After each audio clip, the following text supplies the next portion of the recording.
ओम शांति। ये मुरली है 8 मई 1973। हम पढ़ रहे हैं आलस्य और अलबेलापन, स्पार्क की किताब संकलन। मुरली है 8 मई 1973। स्वयं के त्याग से औरों का भाग्य बनता है। जहाँ स्वयं का त्याग नहीं, वहाँ औरों का भाग्य नहीं बनता। बाप ने स्वयं का त्याग किया, तभी तो आप अनेक आत्माओं का भाग्य बना। तो शुरू की स्थिति में स्वयं के सभी सुखों का त्याग था, इससे यह भाग्य बने। अब जितना त्याग उतना भाग्य बना रहे हो औरों का, इसलिए वारिस छिप गए हैं। तो अब फिर से वही महादानी बनने का संस्कार, वह सदा सर्व प्राप्ति होते हुए भी और सर्व साधन होते हुए भी साधन में न जाओ, साधना में रहो। अभी साधना कम है, साधन ज्यादा है। पहले साधन कम थे, साधना ज्यादा थी। इसलिए अभी निरंतर उस साधना में रहो, अर्थात साधन होते हुए भी त्याग वृत्ति में रहो, जिससे थोड़े समय में ऊंची आत्माओं का भाग्य बना सको। बाप दादा ने सभी के हाथ में अब आत्माओं के भाग्य की रेखा लगाने की ऑथोरिटी दी है। तो ऐसा न हो कि अपने त्याग की कमी के कारण दूसरों को अनेक आत्माओं के भाग्य की रेखा संपन्न न कर सको। बहुत जिम्मेवारी है। जैसे जैसे समय समीप आता जा रहा है, वैसे वैसे संकल्प में भी व्यर्थ न गवाने की जिम्मेवारी भी हरेक आत्मा के ऊपर बढ़ती जा रही है। अभी अपना बचपन नहीं समझना। बचपन में जो किया वो अच्छा लगता था। बच्चे को अलबेलापन अच्छा लगता है, बड़प्पन नहीं। और बड़ों को अलबेलापन अच्छा नहीं लगता। इसलिए समय के प्रमाण अपने स्वमान को कायम रखते हुए जिम्मेवारी को संभालते जाओ। समझाया उन्हें जाता है जो बेसमझ है। तो बाबा कह रहे हैं, स्वयं के त्याग से क्या करो, औरों का भाग्य बनता है। स्वयं के त्याग से औरों का भाग्य बनता है। कौन से त्याग से? ब्राह्मण आत्माओं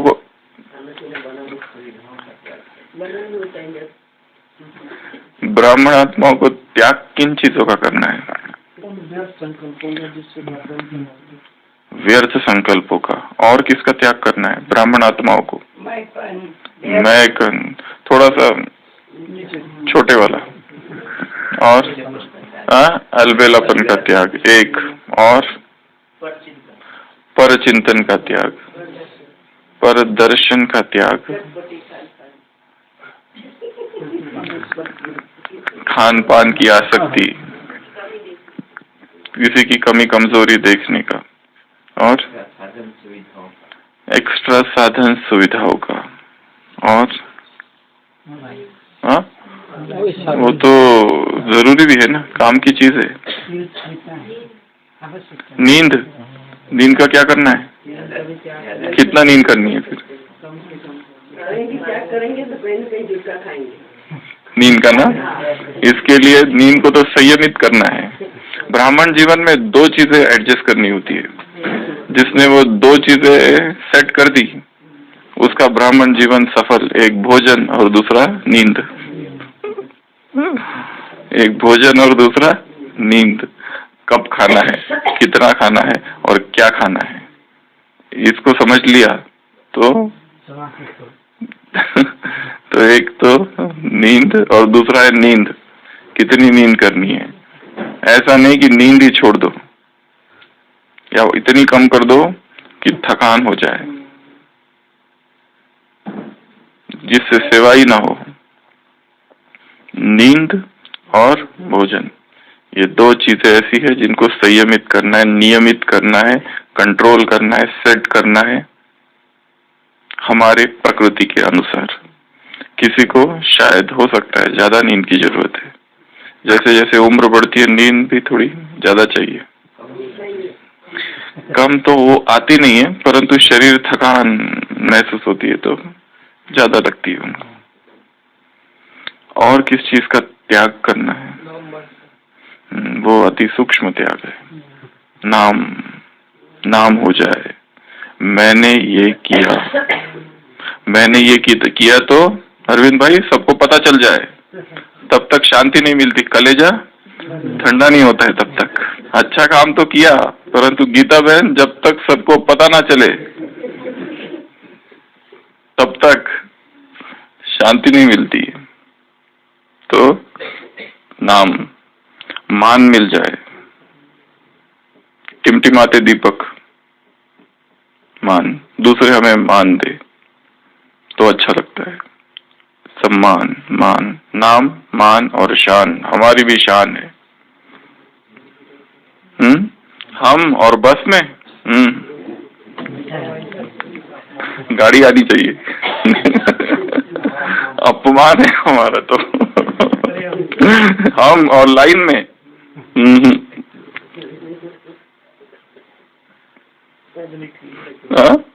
पैदल ठीक है।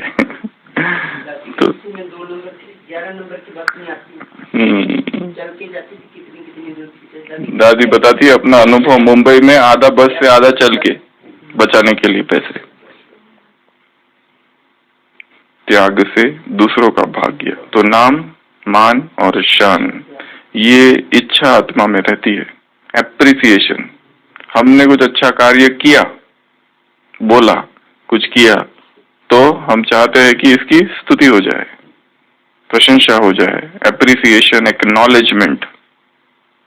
अच्छी रंगोली निकाली तो क्या चाहते हैं, नाम लिख दे, कोई कहे कि बहुत बढ़िया निकाली।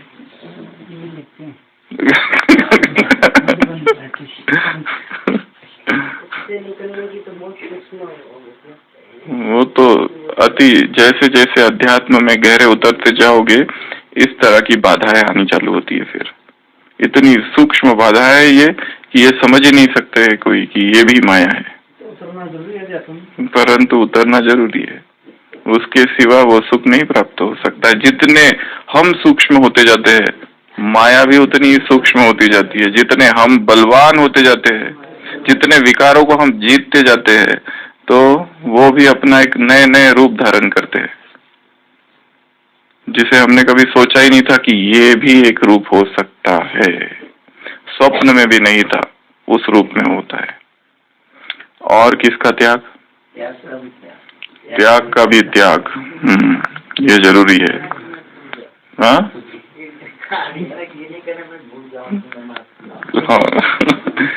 थोड़ा दूसरा संदर्भ है। त्याग का भी त्याग, त्याग किया उसका ही अभिमान। तुम्हारा कोई त्याग है? त्याग देखना हो तो इधर, हमारा देखो त्याग, इसे कहते हैं त्याग। वो बताया था ना, साधु एक करोड़ों की जायदाद थी, छोड़ दिया, परंतु जो अखबार 30 साल पहले अखबार में खबर छपी थी, उसकी वो क्या कहते हैं उसको, कटिंग अभी भी है।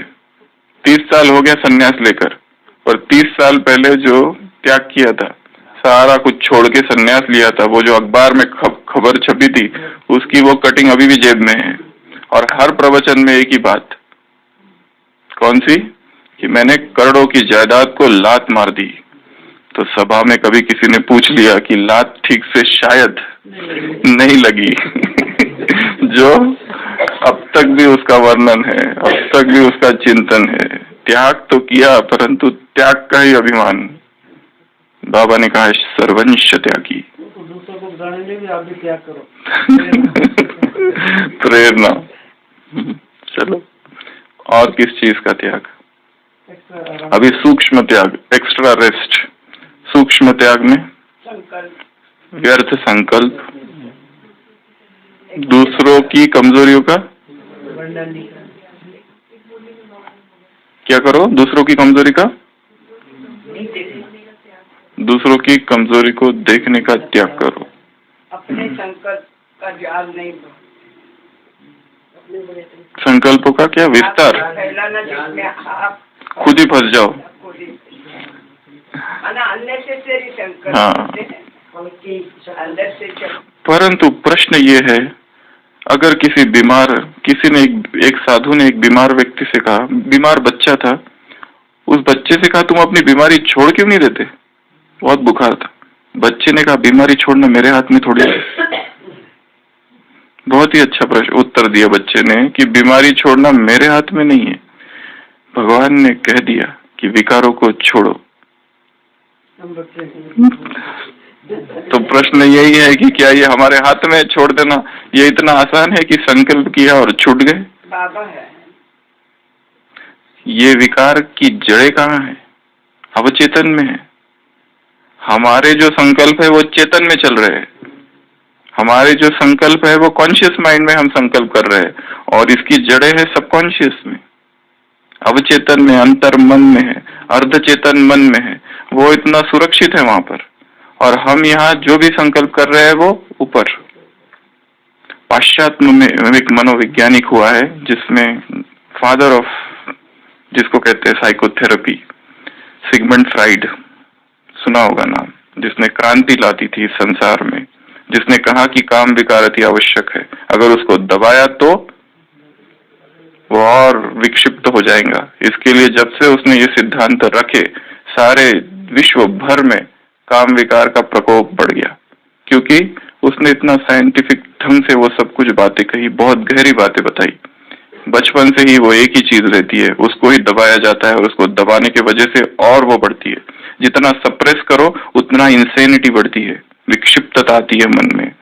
तो उसके जीवन की कहानी है कि वो किसी होटल में रुका एक दिन, और रात को उसे सोना था, तो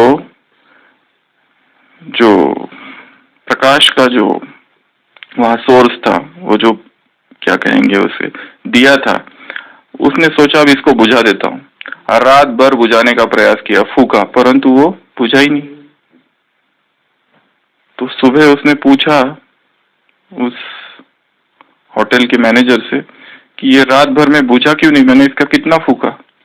तो उस मैनेजर ने कहा ये जो बल्ब है, ये जो दिया है, ये विद्युत का है, इलेक्ट्रिक का है, ये वो मिट्टी का बल्ब नहीं है, मिट्टी का दिया नहीं है ये। तो हम जो फूक रहे हैं विकारों को, तो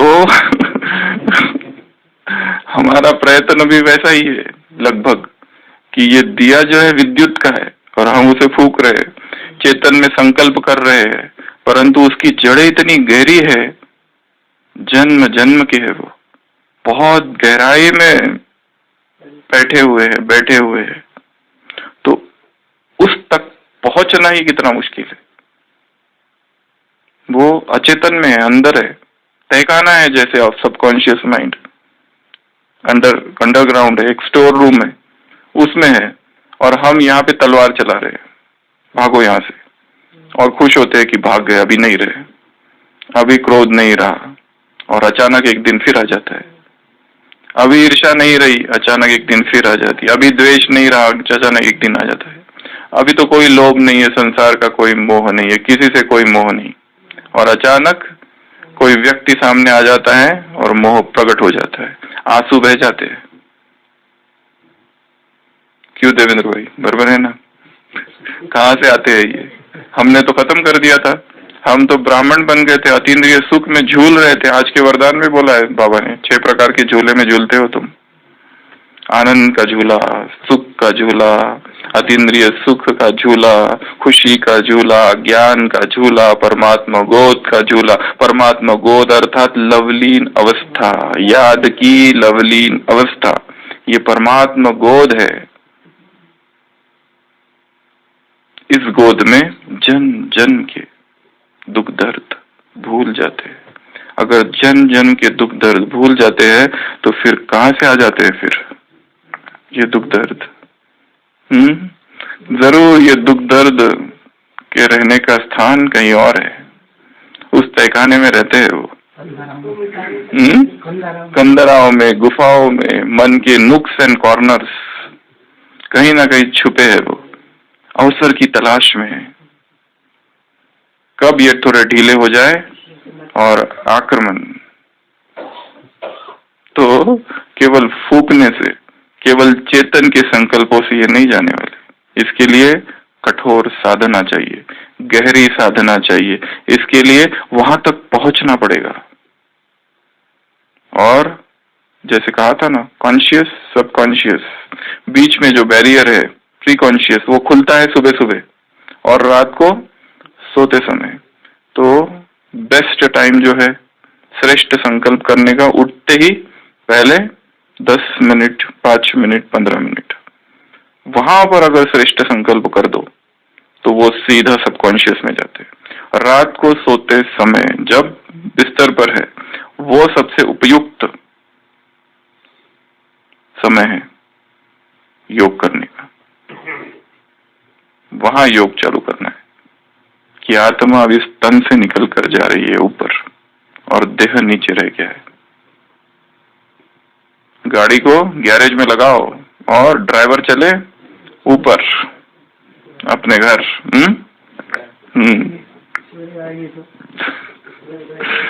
आ जाएगा, उसकी चिंता नहीं करो। बहुत जन्म के संस्कार है नीचे आने के, जाने के संस्कार कम है। हाँ, ड्यूटी, जब ड्यूटी होगी तो स्वतः ही संकल्प उठेगा कि चलो अब गाड़ी में, पर तब तक ऊपर अमृत वेला से ही शुरू हो जाता है। तो विकारों का त्याग, ये भी एक त्याग है और ये सबसे बड़ा त्याग है। व्यर्थ का त्याग, विकारों का त्याग, सुख सुविधाएं, विलासिता का जीवन, भोग का जीवन। एक योगी का जीवन, एक भोगी का जीवन एक सरीखा नहीं हो सकता। दोनों मार्ग विपरीत है। भोगी का जीवन ही सो है, योगी का जीवन ही सो है। दोनों में जलना है, पर दोनों में कठिनाई है। वो भोग प्राप्त करने के लिए भी दुनिया में मरना पड़ता है, ऐसे नहीं मिलता है भोग। बहुत पैसे कमाने की दौड़ कैसी है, पागल हो जाना पड़ता है उसमें। उसमें भी जलना है, इसमें भी जलना है। फर्क क्या है फिर? इसमें भी जलना है, इसमें भी तपस्या, इसमें भी साधना है, इसमें भी मनन, चिंतन, तपस्या, अशरीरीपन का अभ्यास, शरीर से बाहर निकलने का अभ्यास, जन्म मृत्यु जरा व्याधि का चिंतन, ये भी जलना है। और उधर भागदौड़ है, कठोर कंपटीशन जिसको कहते हैं संसार में, वो भी है उधर। परंतु जलते जलते भोगी राख हो जाता है, योगी जलते जलते जलते जलते एक दिन हीरा बन जाता है। और वो हीरा क्या करता है? प्रकाशित करता है संसार को। यही अंतर है। जलना तो दोनों इधर है, परंतु ब्राह्मणों के जल में अभी अभी पुरुषार्थ और अभी अभी प्रारब्ध साथ साथ है, कल की मुरली से। वहां वो नहीं है। वहां सोचते हैं कि बाद में मिलेगा, ये कर लूं फिर मिलेगा, ये कर लूं फिर मिलेगा। तो बाबा कह रहे हैं, तो त्याग किन किन चीजों का करना है? विकारों का, व्यर्थ का, भोग विलास, भोग विलासिता का जीवन नहीं, अनावश्यक इच्छाओं का, व्यर्थ बोल का, व्यर्थ संकल्पों का, नाम मान शान की इच्छाओं का, ऐसी वो हर बात का जो हमारे और बाबा के बीच में है। ऐसी हर वो बात, कुछ भी हो सकती है, फिर अच्छे से अच्छी भी हो सकती है, परंतु वो उनकी, उसके और हमारे अगर बीच में है तो उसको हटाना पड़ेगा, कुछ भी हो जाए फिर। तो बाबा कह रहे स्वयं के त्याग से औरों का भाग्य बनता है। जहाँ स्वयं का त्याग नहीं, वहां औरों का भाग्य नहीं बनता। दूसरों का भाग्य बनाना है तो कुछ त्याग करना पड़ेगा। बाप ने स्वयं का त्याग किया, तभी तो आप अनेक आत्माओं का भाग्य बना। तो शुरू की स्थिति में स्वयं के सभी सुखों का त्याग था, इससे यह भाग्य बने। अब जितना त्याग उतना भाग्य बना रहे हो औरों का, इसलिए वारिस छिप गए हैं।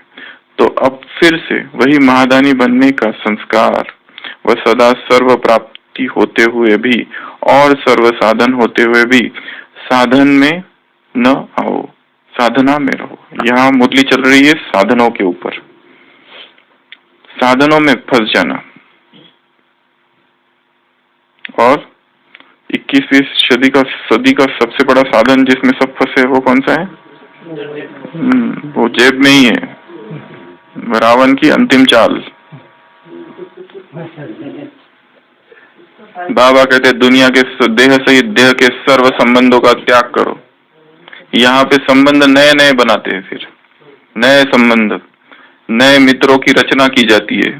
फेसबुक किस लिए है?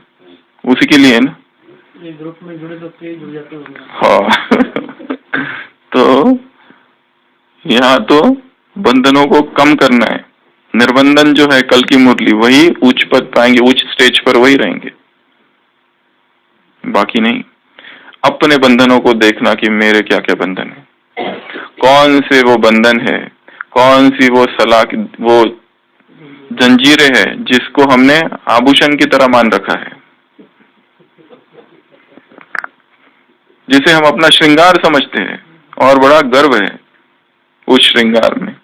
सोचते हैं हम बड़े सुंदर दिखते हैं इससे, पर शायद वो क्या है? श्रृंगार नहीं है, वो कारागृह में। हर आत्मा अपने ही संस्कारों के कारागृह जेल में बंद फंसी है। उसे बाहर के कोई बंधन नहीं है, बस अंदर के ही सारे बंधन है, उसी में फंसी है वो। उसके ही मन की ग्रंथियां कॉम्प्लेक्सेस से वो जटिल हो गया है, कॉम्प्लेक्स पर्सनैलिटी हो गई है।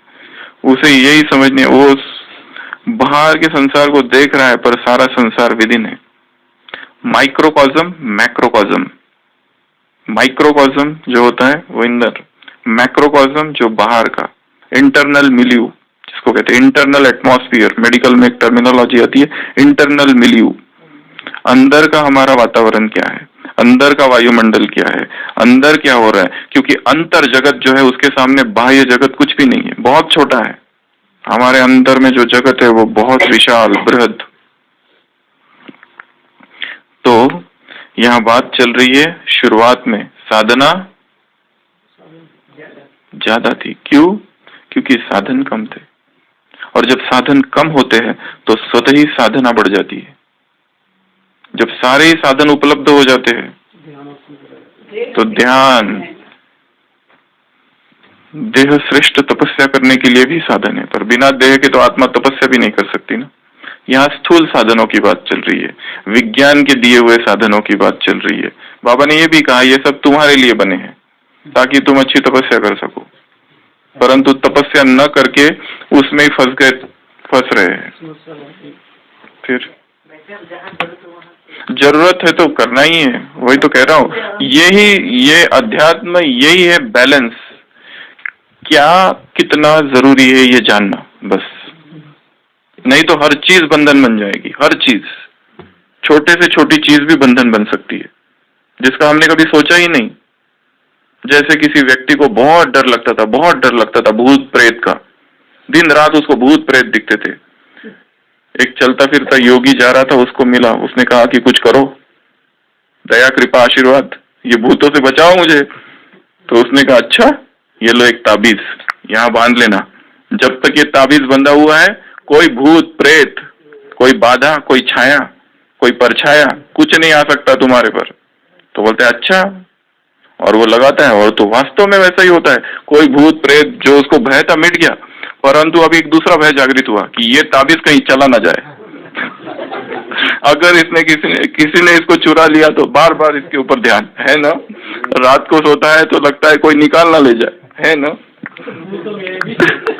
वो तो छूट गया, एक बंधन तो गया, अभी नया बंधन तैयार हुआ। उसको छुड़ाने के लिए ये आया था, अभी इसको छुड़ाने से इसका क्या करे?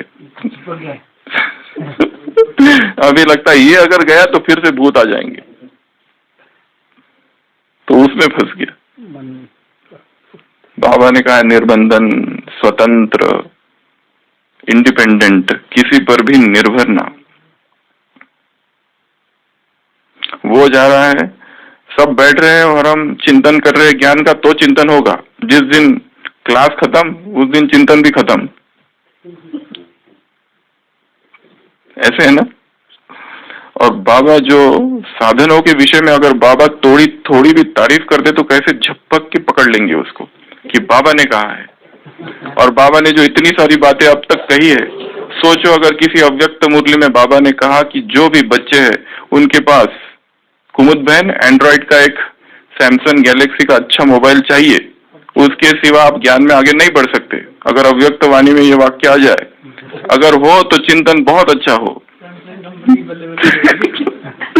तो बाबा ने अब तक बहुत कुछ कहा है कि ये करो तो बहुत आगे बढ़ोगे, ये कहो तो बहुत, पर अगर सोचो अगर बाबा ऐसा बोल दे तो क्या हो जाएगा देखना, ब्राह्मण नहीं चलेगा। अच्छा तो ब्राह्मण परिवार में हलचल, वो तपस्या रहेगी बाजू में, वो चाहिए बस, फिर तपस्या देखेंगे। तपस्या करना नहीं करना वो बात की बात है, पहले तो वो चाहिए क्योंकि बाबा ने कहा है। अरे पर बाबा ने बहुत सारी चीजें और भी कही है। तो वो जैसे उस दिन विजिटिंग रूम का आया ना, हाँ बाहर विजिटिंग रूम चाहिए, किस लिए चाहिए वो छोड़ो, बाबा ने बोला विजिटिंग रूम चाहिए, बस उसके पीछे लग जाओ। फिर सोचो पर्दे कौन से चाहिए और क्या, सोफा कौन सा चाहिए, बस। तो श्रेष्ठ साधना तब होती है जब साधनों से हम ऊपर होते हैं। साधन है तो बहुत अच्छा, साधन नहीं है तो भी बहुत अच्छा, है तो भी ठीक, नहीं है तो भी ठीक, उसके ऊपर निर्भर नहीं, आश्रित नहीं। सबसे पहले इंटरनेट फेल करूंगी, देखना कैसे हलचल होगी। आश्रित नहीं बनो, पैरासाइट नहीं बनो। वो जो होती है ना, क्या कहते हैं उसको, क्रिपर, बेल, वो नहीं बनो। क्या बनो, बरगद का वृक्ष बन जाओ, इंडिपेंडेंट। वो आश्रित होती है किसी पर, हाँ मालिक ही। तो किसी पर भी आश्रित नहीं, किसी साधन पर, किसी वैभव पर, किसी साधन पर, किसी व्यक्ति पर। कई लोग कह रहे थे ना, ये जब होंगे तो जाएंगे, नहीं तो नहीं, ये आना चाहिए साथ में तो जाएंगे। मधुबन में आने की बात, उधर से यहाँ। तो पहले साधन कम थे, साधना ज्यादा थी, इसलिए अभी निरंतर उस साधना में रहो, अर्थात साधन होते हुए भी त्याग वृत्ति में रहो। साधन तो है परंतु उपराम है उनसे, जिससे थोड़े समय में ऊंची आत्माओं का भाग्य बना सको। इसमें उदाहरण देते हैं राजा जनक का। सब कुछ था उसके पास, परंतु अंदर से वैरागी था, अति वैरागी। व्यास अपने पुत्र को भेजता है उसके पास, जाओ राजा जनक के पास, तुम्हें सन्यास के बारे में कुछ बताएगा वो। उसका पुत्र शुकदेव वो आता है, 3 दिन तो उसको द्वार के बाहर ही खड़ा करके रख देते हैं, प्रतीक्षा करो। और जब आता है अंदर तो देखता है क्या ठाट बाट, क्या वैभव, ये मुझे सन्यास की दीक्षा देगा, ये मुझे सन्यास के बारे में, मैं पहले इतना त्यागी तपस्वी हूँ। और जब राजमहल में अंदर सभागार में प्रवेश करता है तो देखता है नर्तकियां नृत्य कर रही है और राजा जनक बैठे हैं, ये और मुझे शिक्षा देगा। उससे मिलता है और ज्ञान चर्चा चालू होती है। उतने में बीच से ही एक द्वारपाल आ जाता है, कहता है कि दूसरे राजा ने हमारे राज्य पर आक्रमण कर दिया। तो जनक कहता है ठीक है, ओके। फिर चर्चा चालू ज्ञान की। फिर उसके बाद में फिर दूसरा एक व्यक्ति आता है, दूसरा सिपाही, कहता है कि वो सेना हमारे राज्य में घुस गई है। तो कहता है ठीक है। फिर थोड़ी देर के बाद वो कहता है कि वो सेना अभी राजमहल में घुस गई है और आग लगा दी है राजमहल को। तो कहता है ठीक है, लगाने दो। हाँ चलो, हमारी क्या चर्चा चालू थी? ज्ञान की। अच्छा, तो ब्रह्म क्या है, आत्मा क्या है? तो वो कहता है कि ये कैसा राजा है, इधर शत्रु ने आक्रमण कर दिया, राजमहल को भी आग लग गई। अभी और दूसरा एक आता है कि आग बस ये कक्ष तक फैलने आने वाली है। तो वो सुखदेव भागता है, बोलते तुमको क्या हुआ? तो बोलता है मेरा एक कपड़ा बाहर रखा है, वो जल जाएगा।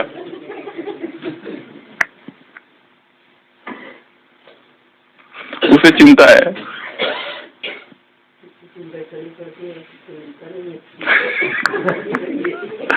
नष्ट मोह की जो अवस्था है, सब कुछ खत्म हो जाए तो भी अप्रभावित, ये नष्ट मोह की अवस्था, ये है योगी की अवस्था। सब कुछ है परंतु फिर भी कुछ, अगर सब कुछ छीन भी लिया जाए, क्योंकि हमारी संपदा ये नहीं है। कल की मूर्ति, बाप का वर्षा क्या है? खुशी, ये हमारी संपदा है, इसको हमको बांटना है, ये कोई छीन नहीं सकता। ये संसार के वैभव, संसार के सुख, संपत्ति, ये सब तो नष्ट हो जाएगा, परंतु वो जब तक है उनका उपयोग करे साधना के लिए, परंतु निर्भर ना हो जाए उनके ऊपर, ऐसी हमारी श्रेष्ठ साधना हो। तो बाप दादा ने सभी के हाथ में अब आत्माओं के भाग्य की रेखा लगाने की अथॉरिटी दी है। तो ऐसा ना हो कि अपने त्याग की कमी के कारण अनेक आत्माओं के भाग्य की रेखा संपन्न न कर सको, वो हम पे दोष दे। बहुत जिम्मेवारी है, responsibility. With great power comes great responsibility. जितनी पावर बढ़ती है उतनी रिस्पॉन्सिबिलिटी भी बढ़ती है। जैसे जैसे समीप आता जा रहा है, वैसे वैसे संकल्प में भी व्यर्थ न गंवाने की जिम्मेवारी भी हर एक आत्मा के ऊपर बढ़ती जा रही है। ये सोचना कि हम तो बहुत अच्छा अमृत वेला करते हैं और मुरली भी पढ़ते हैं और मुरली की चर्चा भी करते हैं, चिंतन भी करते हैं, सारे दिन भर में बीच बीच में ध्यान भी रहता है और शाम को योग भी करते हैं, परंतु व्यर्थ संकल्प जो चल रहे हैं, बाबा ने कहा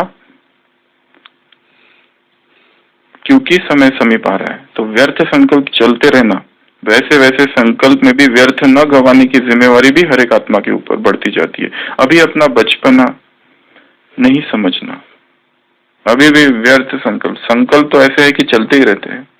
किसी ने कुछ बोल दिया, संकल्प चलना चालू, किसी ने कुछ गलत कर दिया, संकल्प चलना चालू। अब कुछ ना कुछ तो संकल्प चलेंगे, ऐसा नहीं कि संकल्प बंद हो जाए, परंतु हमें फिर उसको साक्षी होकर देखना है कि कैसे ये पॉजिटिव हो जाए, कैसे इनका वो गंगा जो बह रही है उसको रोका नहीं जा सकता है, उसको मोड़ना होगा, सागर तक पहुंचाना है। अगर उसको रोकने का प्रयास करोगे तो तोड़ देगी, दमन करने का प्रयत्न करोगे तो विक्षिप्तता आएगी। इसके लिए बचपन में जो किया वह अच्छा लगता था, बच्चे का अलबेलापन अच्छा लगता है, बच्चे को होगा, बच्चे को अलबेलापन अच्छा लगता है, बड़प्पन नहीं, और बड़ों को फिर अलबेलापन अच्छा नहीं लगता। इसलिए समय के प्रमाण अपने समान को कायम रखते हुए जिम्मेवारी को संभालते जाओ। तो हमारे ऊपर कौन सी जिम्मेवारी है? संकल्प में भी कहीं व्यर्थ ना है। हमारा काम बहुत सूक्ष्म होता जा रहा है समय की समीपता प्रमाण। हमको जो कार्य करना है, वर्क करना है, किस लेवल पे करना है? थॉट लेवल पे करना है। थॉट क्राइम्स एक इंग्लिश में टर्मिनोलॉजी है, थॉट क्राइम्स, जिसको कहते हैं संकल्पों से होने वाले अपराध।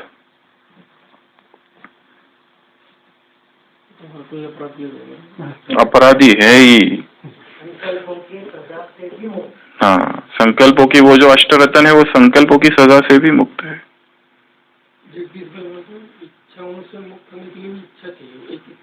हाँ, वो तो है, श्रेष्ठ इच्छा, शुभ इच्छा, श्रेष्ठ कामना, ये तो चाहिए ही चाहिए। तो वही तो परिवर्तन की बात है, जो संसार की ओर जा रहे हैं। अभी संकल्प श्रेष्ठ संकल्प हो, ये करना है, ये संकल्प चाहिए, श्रेष्ठ संकल्प, महान संकल्प, उन्हीं के आधार से तो सब कुछ है, क्योंकि संकल्प ही तो बीज है। इसके लिए महान संकल्पों की रचना करना। जैसे अभी हमने ये पढ़ा, ये पढ़ के यहाँ पूरा नहीं हुआ है, ये पाठ अभी पूरा नहीं हुआ है। अगर यहाँ से जाने के बाद दिन भर में जो हमने यहाँ पढ़ा उसको अगर फिर से नहीं पढ़ा तो समझ लेना जस के तस जो की त्यो बस। जैसे सत्संग में जाते हैं, अच्छा करते हैं, सुना, जब उठते हैं तो कपड़े झटकते हैं, झटकने के साथ साथ जो सुना उसको भी झटक कर जाते हैं। राम कथा, ये भागवत कथा, नीचे बैठते हैं ना वहां तो जमीन पर। हाँ, तो वो बस वैसा ही है। जब तक यहाँ जो हम पढ़ रहे हैं उसको यहाँ से जाने के बाद फिर उसे पढ़ना। इसके लिए कहा ये किताब जो हम पढ़ रहे हैं सबके पास होनी चाहिए। इसका नाम है आलस्य और अलबेलापन। हाँ?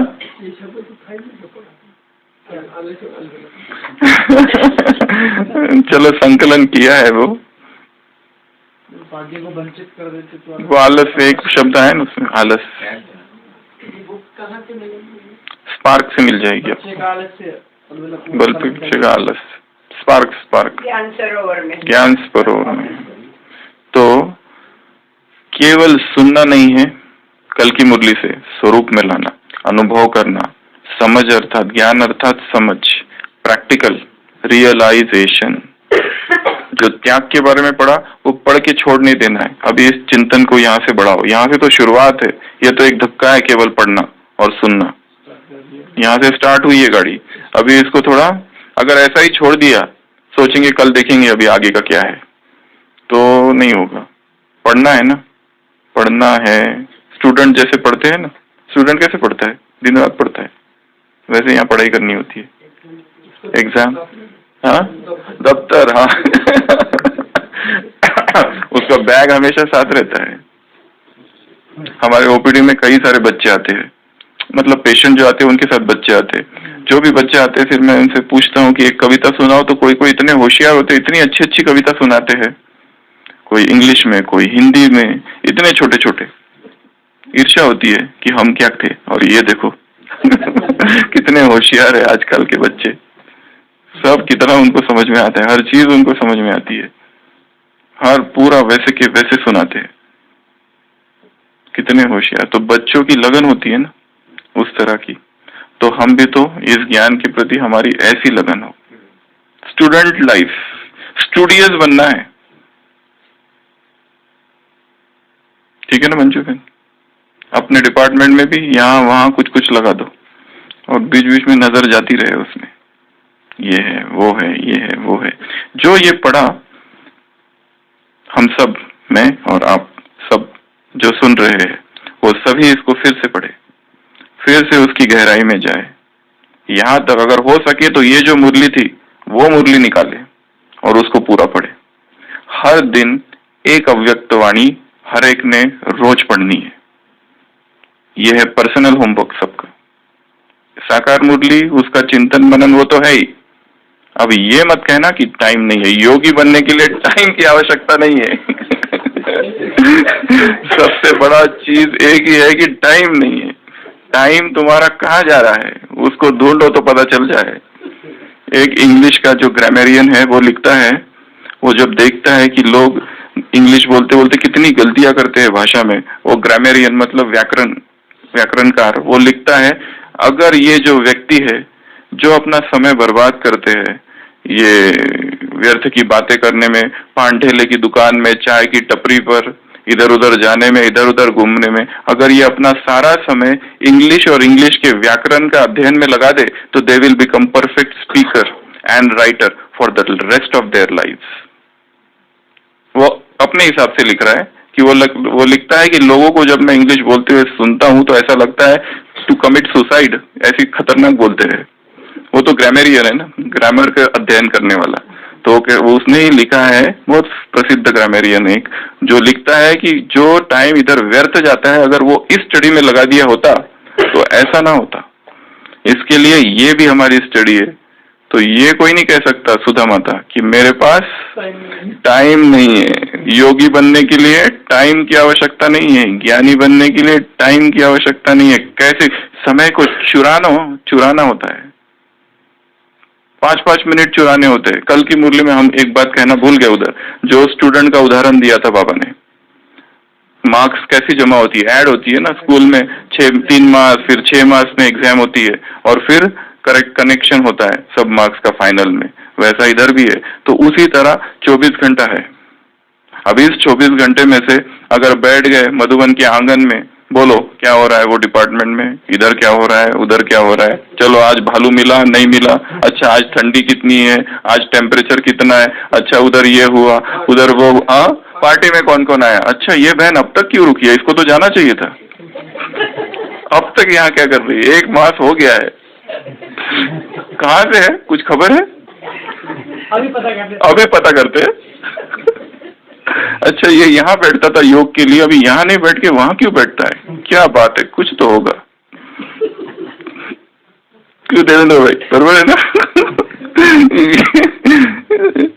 सुनहरी टोली, जो दादी जानकी कहते हैं ना, सुनहरी टोली, अगर इसमें हमारा समय जा रहा है तो समय को तो चुराना है। जहां टाइम मिले पकड़ लो वाक्य को। महावाक्य इधर उधर लिखे है ना, जहां खड़े हो वहां सामने कोई ना कोई स्लोगन लिखा हुआ है, उस स्लोगन पर बुद्धि जाए और उसके ऊपर चिंतन वहां चालू कर दो। पानी पीने जाते हो तो पानी पीने के वहां पर कुछ लिखा हुआ है, उसके ऊपर बुद्धि जाने दो। अगर वहां से गुजरते हो वहां मुरली लिखी हुई है, पिछले दिन का स्लोगन जरा बुद्धि उस पे डालो। हर जगह कुछ ना कुछ लिखा हुआ है। ओम शांति।